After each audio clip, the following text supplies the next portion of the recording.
You're listening to S&M Radio. I'm Shannon. Joining me is my buddy Mark. What's happening?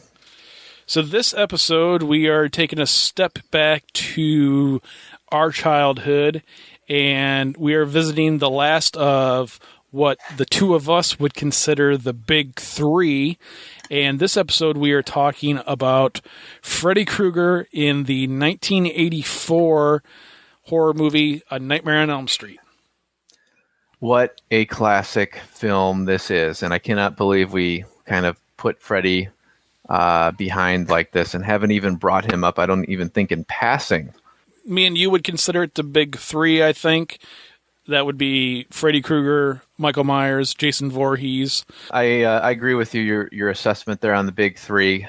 Do you remember the first time you saw A Nightmare on Elm Street? I believe so. I remember in school, everybody was talking about Freddy Krueger. Like, it was just finally convinced my parents to let me see the first one, and they rented it. And they probably rented it on Betamax. That's how long ago this was. I remember sitting down, watching it with them.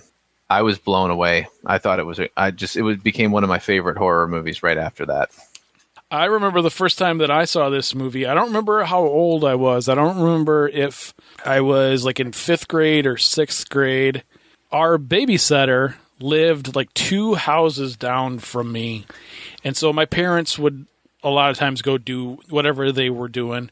And the babysitter would come over. There was this big hubbub about A Nightmare on Elm Street. And I don't think I'd really seen any other real horror movies up to this point, except for maybe Jaws. She came over. Nightmare on Elm Street was playing that night on HBO or the movie channel or Cinemax or something. It must have started after my youngest brother went to bed.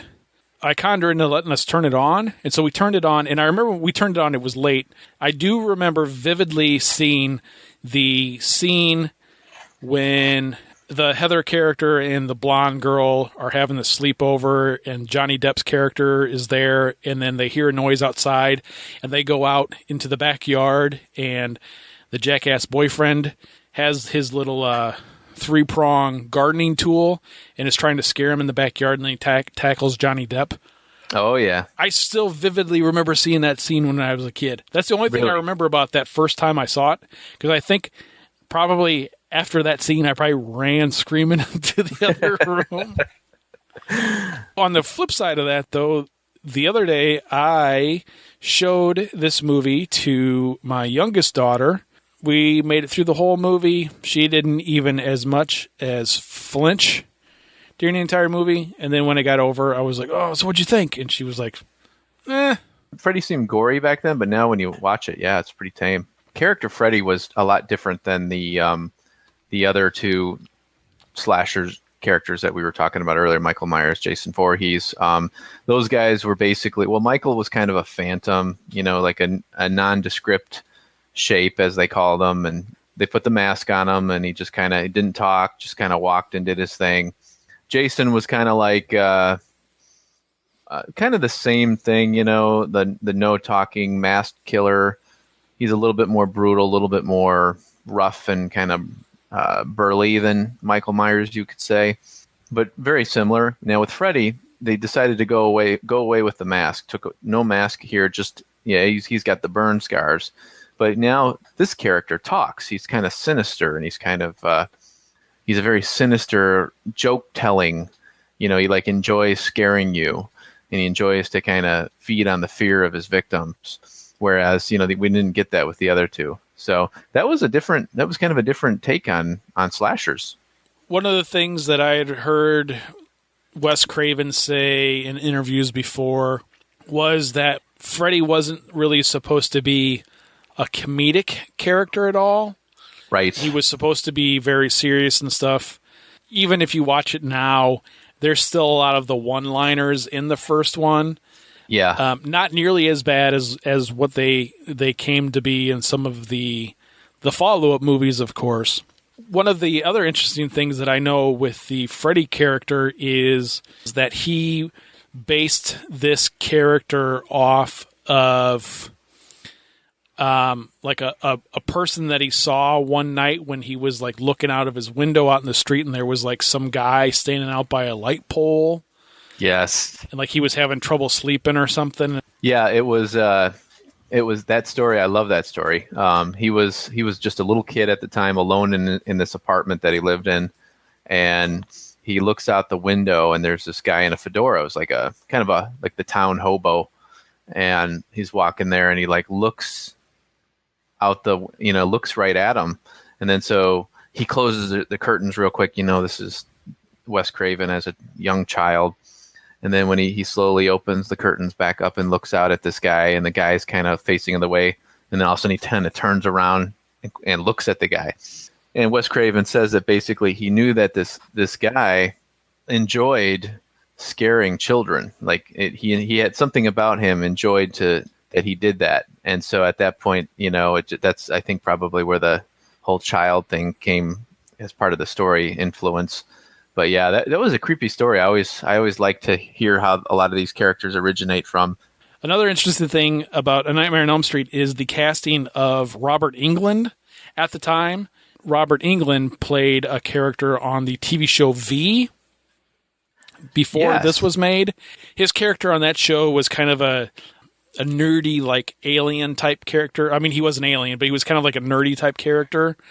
And so when he auditioned for the role of Freddy Krueger, who was supposed to be this, child molester or child killer, that he wasn't going to be sinister enough to get it. And if I remember right too, I heard him say one time that he had to do some like different stuff to get the right look during his audition. And then plus when he got it, he was still working on V, so he had to like do all this weird stuff to get this movie to fit it into his schedule on V, because they were still filming V at the time.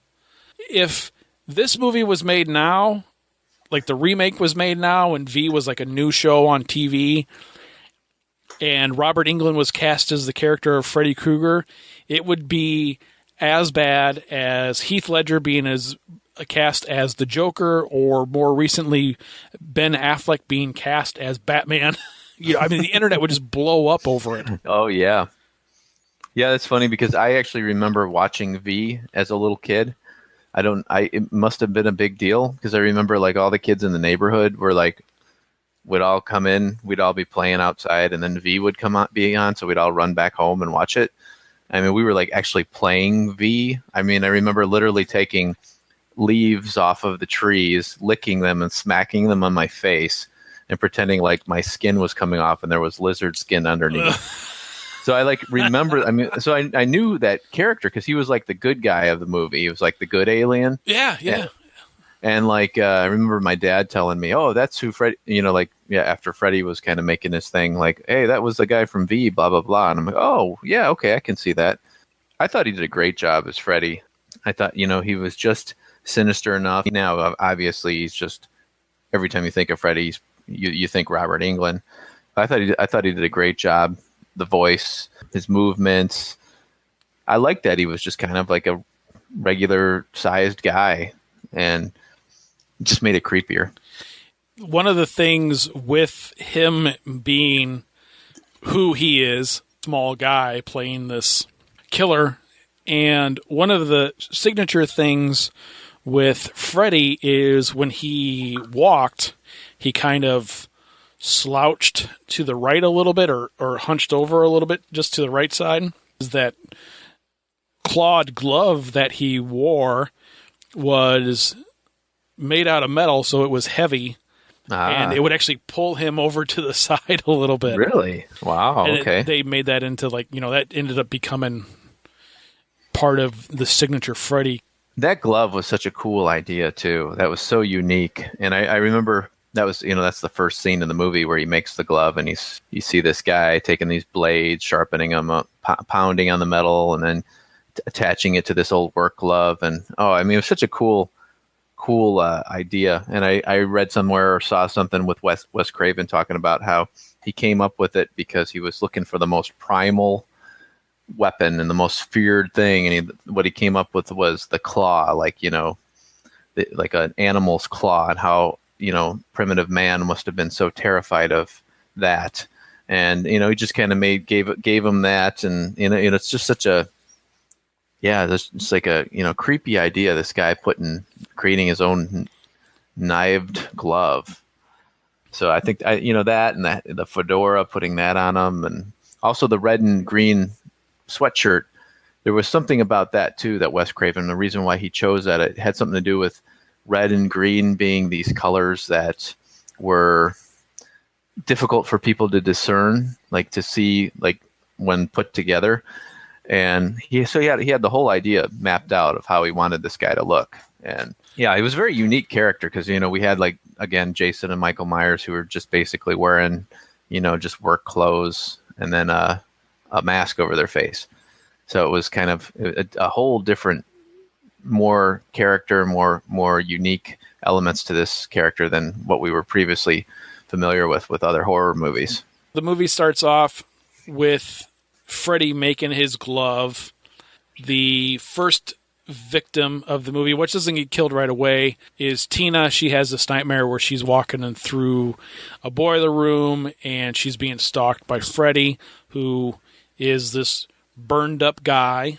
She goes to school, and then it comes out that she's talking to a couple of her friends, and they all have the realization that they've been having similar nightmares with the same guy. And then Nancy and her boyfriend Glenn are going to stay with Tina, and then her boyfriend comes over, crashes the party, and then Tina ends up getting killed, and Rod gets blamed for the murder, even though the kids in this movie are telling their parents, we're being attacked by Freddy Krueger in our dreams. The same person, even though we don't know it yet, is the same person that you killed 15 years ago. and all of them were like, no, there's no truth to that. No, they're not into the supernatural. The next day comes about. Probably one of the most pivotal scenes from this movie. Nancy falls asleep in the bathtub.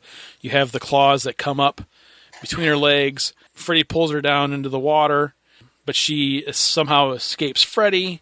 And then her and Glenn make this pact that he's going to stay awake and watch her sleep and blah, blah, blah. And then he falls asleep after she falls asleep, and all this other stuff happens. Rod gets killed in a jail cell by Freddy. And then Glenn gets killed when he falls asleep. The peak of the movie comes to be when Nancy realizes that all she has to do is say that she doesn't believe in Freddy's power anymore. And then she comes up with this plan that I'm going to grab a hold of you in my dream, and then I'm going to wake up, and I'm going to somehow pull you out of my dream.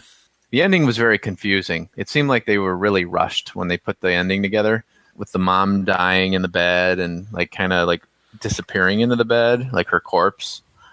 And then, then Nancy like basically saying that she's not going to believe in him anymore, and that's going to get him to disappear. Well, and the other thing too with the end of the movie, which we didn't really mention yet, is how this was 10 years before Home Alone came out. So maybe this is where Home Alone got their ideas for their movie. But Nancy goes all Home Alone on this house and rigs up all these booby traps all over the house because she has this idea that she's going to pull Freddy out of her dream. Yes. Yeah, that's pretty cool. That's one of those classic 80s preparation scenes where they would always show like the main character, the hero, the heroine, like going through all the motions of preparing for the final climactic battle. She basically tells him that she no longer believes in his power, and then he becomes powerless. She wakes up and her mom's alive, and everything is good. All of her friends somehow are alive again, and she goes and she gets into this convertible car to go to school with all of her dead friends, and then the hood pops up over the car, and then you see that it has the red and green Freddy stripes to it, and then her mom gets sucked into the house by Freddy through the window on the door. Like you had said, like it seemed like they were on a budget and on a schedule, and it was day 99 of their 100-day shoot, and the studio stepped in and said, you guys got to wrap this up by tomorrow. Yeah. Oh, it totally has that feel to it. Yeah, the ending is very, very strange. But and then the whole like the obvious mannequin that gets pulled through the window. That last scene where Freddy breaks through the window, pulls the mom through the window, and you can see, and she's like completely like stiff. So it's clearly a mannequin being pulled in. Is ridiculous looking as that scene is. I look back at it and it's like that's very charming now. It's like, yep, that's 1984. That's how they did it. It was scary then. I remember thinking it was pretty creepy to see that, even though even as a kid you look at it and like, that's kind of strange. Looks like a mannequin. And then it goes back to the little girls doing the whole 1-2 Freddy's coming for you jump rope song. And yeah, it kind of has, Nightmare on Elm Street, the original, kind of has the Halloween, John Carpenter Halloween feel. It's got the kids walking to school, a lot of scenes of them in the neighborhoods, and the neighborhood looked very much like kind of like the Haddonfield's supposed to be in Midwest, and this is like obviously California. So, but it's kind of the same vibe and sort of the creepy music, and so I could see Wes Craven sort of following along that line. But the first one's great. Over the past couple of episodes, we have actually stayed pretty close on track with the movie topic that we chose for that episode. This time, I thought we could break away just a little tiny bit and talk about a few actors and actresses that really started out in horror. And I would actually assume that almost all of these, if not all of them, are ashamed of that to some degree now. I know Johnny Depp never talks about being in A Nightmare on Elm Street. Kevin Bacon wants nothing to do with Friday the 13th. So I thought I would go over what I found. I found a top 10 list online.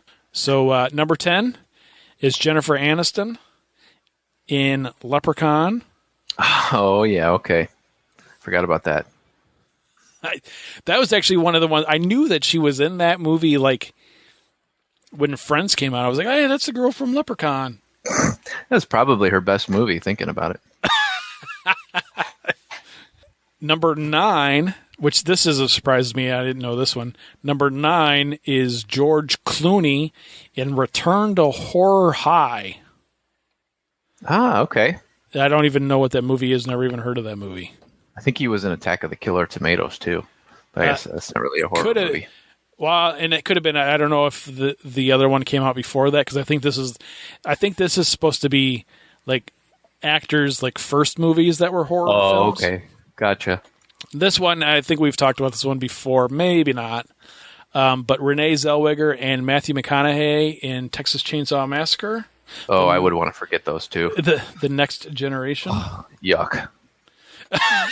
Yeah, that movie doesn't exist. Here's another one that I completely forgot about, even though I know I've seen this movie.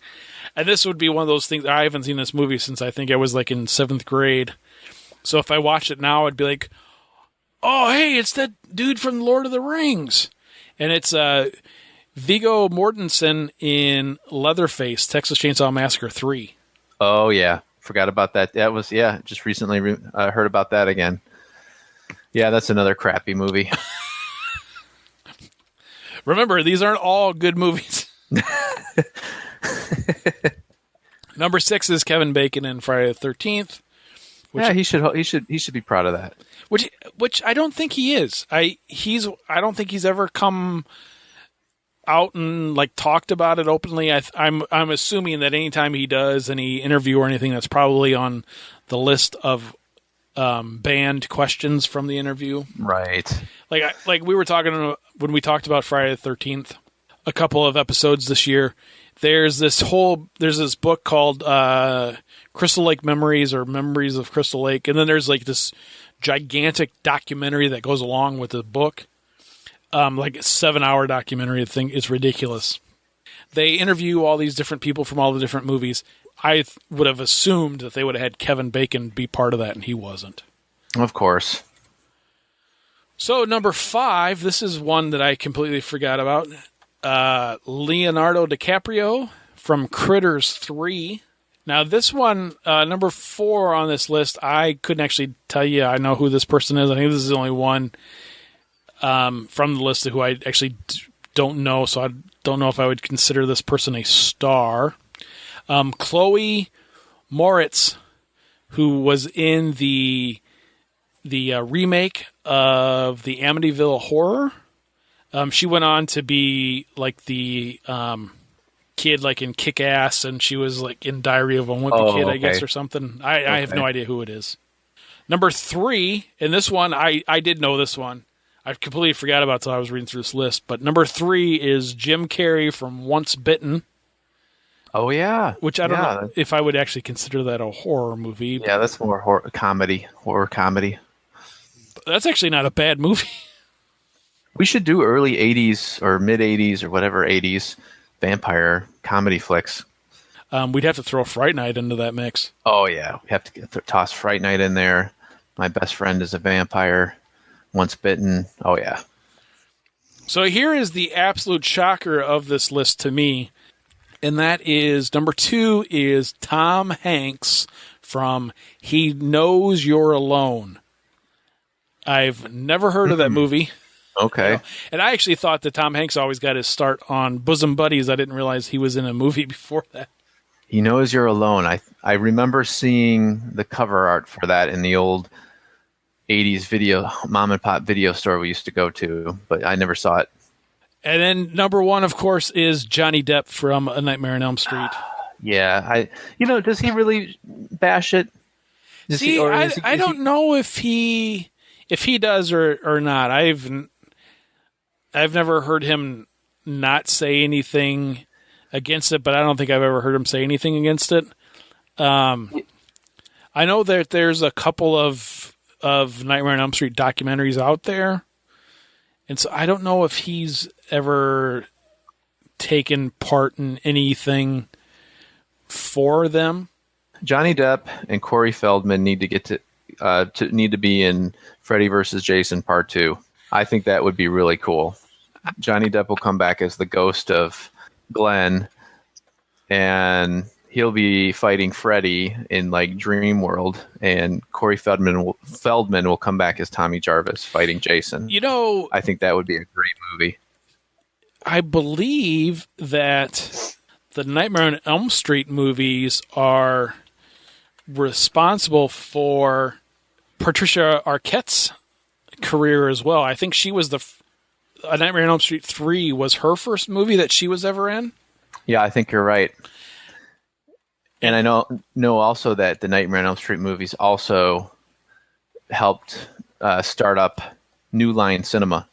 If it wasn't for the Elm Street movies, that studio would never have gotten off the ground. That was their golden goose.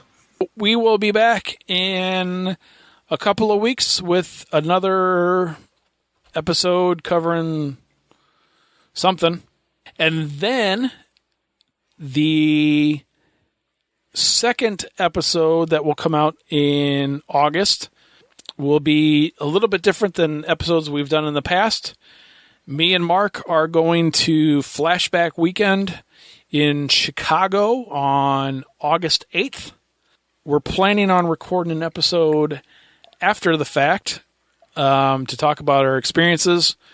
So I'm sure it'll end up being a late night recording. We'll probably end up having a couple of cans of beer. We might record it and listen to it the next day and be like, oh my God, that's horrible. Who knows? It may be our best episode yet. It could be. Then it'd be, we'll have to change the name to S&M and Booze. Yeah, exactly. S&MB. All right, everybody. Thanks for tuning in.